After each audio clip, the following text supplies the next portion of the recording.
एक सवाल मैं गौशाला पे आने से पहले और लेना चाहूँगा कि आप रांची से इतना करीब से जुड़े रहे और आप, मुझे लगता है कि आप थोड़े इमोशनल टाइप के और पूजा प्रवृत्ति वाले व्यक्ति रहे हैं, तो आप प्रकृति से भी बहुत जुड़े रहे होंगे या हैं। तो 25 वर्षों में जो झारखंड में बदलाव आना था वो हम पॉजिटिव मूव किए या नेगेटिव मूव कर गए? क्लाइमेट चेंज हो गया। आज भी हमारे यहाँ सड़कें, बरसात की थोड़ी सी बारिश होती है तो सड़कें नाला बन जाती है। तो हम कहाँ पहुँचे 25 वर्ष में, आगे या पीछे? सवाल यही है। नहीं, ये आप वर्तमान की तो चर्चा कर रहे हैं। हाँ। लेकिन आप याद कीजिए उन दिनों को। नहीं, मैं 25 वर्ष की पूछ रहा हूँ, इसीलिए मैं आ रहा हूँ कि 25 वर्षों की अगर हम चर्चा करें तो ये स्थिति नहीं थी। हाँ।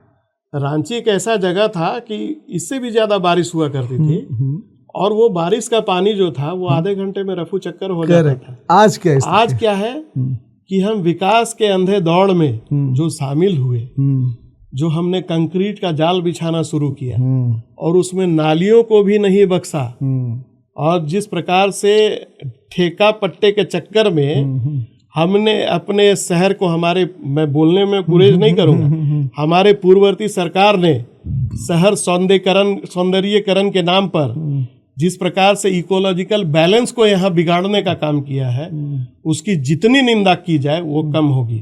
आप देखिए कि पूरे शहर के नाली को इन्होंने कंक्रीट का जाल बना दिया, जहां एक वाटर रिसोर्स जो रिचार्ज हुआ करता था, जो कि टोपोग्राफी को आपको समझना पड़ेगा।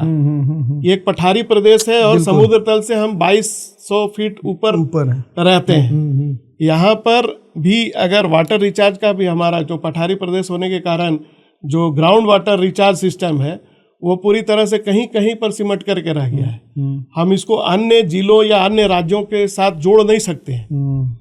यहाँ पर ये बहुत ही गलत निर्णय हुआ था, चाहे वो रांची डिस्टिलरी हो जिसको इन्होंने विकास के नाम पर पूरी तरह से बर्बाद कर दिया, उस इलाके का पूरा वाटर रिचार्ज सिस्टम को बर्बाद कर दिया।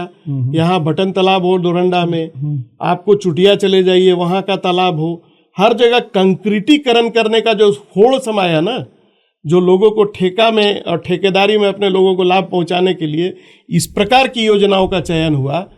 आप हरमू नदी को देख लीजिए, नाला में परिवर्तित कर दिया, करोड़ों रुपए आप खर्च कर दीजिए, लेकिन अगर आप इकोलॉजिकल बैलेंस के साथ खेलने का प्रयास करेंगे तो नतीजा यही होगा, है ना।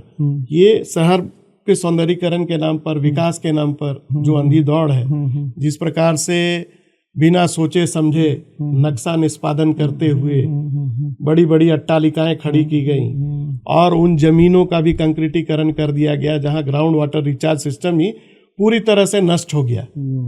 अब हम बाध्य करते हैं, नियम बनाए जाते हैं कि ग्राउंड वाटर रिचार्ज सिस्टम के लिए आपको सॉकपिट बनाना होगा, रेन वाटर हार्वेस्टिंग करनी होगी।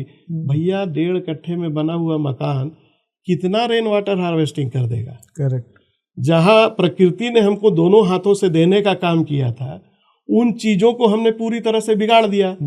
और हमारे जो नेतृत्वकर्ता, जो हमारे लंबरदार होते हैं ना, जब खुद संचालन कर रहे थे व्यवस्थाओं का, तब इन चीजों की ओर उनका ध्यान नहीं जाता था।